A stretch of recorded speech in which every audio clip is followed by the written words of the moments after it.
Hey folks, it's been a while, and that's because I have been playing some anime games. Well, no, not really. Well, I have, but that's not why. I have been spending all of my time doing a refactor for the back end of my engine. So I have a resource loading manager that I had sort of been duct taping solutions onto every time I added in a new type of resource.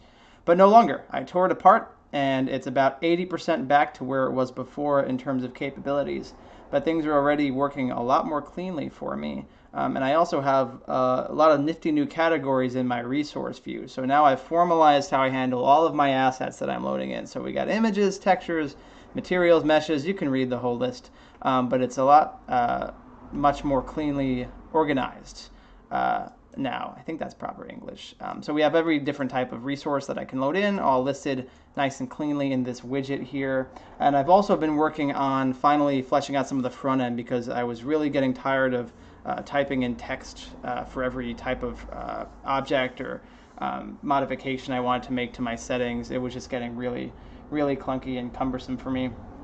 So now I have actual widgets. So I'll do a little quick demo how easy it is to use these. As you'll see, it's very similar to Unity's front end, where I can sort of go to any object I have in my scene. Let's go to this guy here, and I can just add a rotation. So I'm rotating about my x-axis, which is my red axis here, and just rotate him by 30 degrees, easy peasy. Before I had to like convert to quaternions and then type up the JSON to get that sending in properly to the engine. And I was like, oh, well, for my purposes, like that's okay. And then it wasn't okay. I got really tired of that really quickly.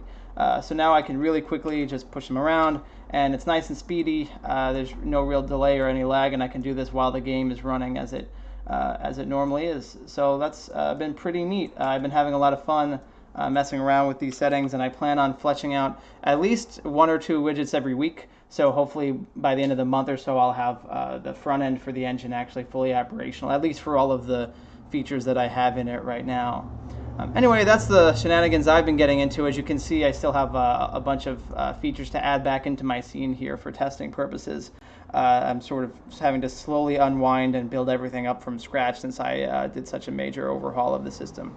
But I'm pretty happy with it. I'm glad it's not super broken. It's always really scary when you tear things apart. But you know, it's like breaking a bone to help it heal better.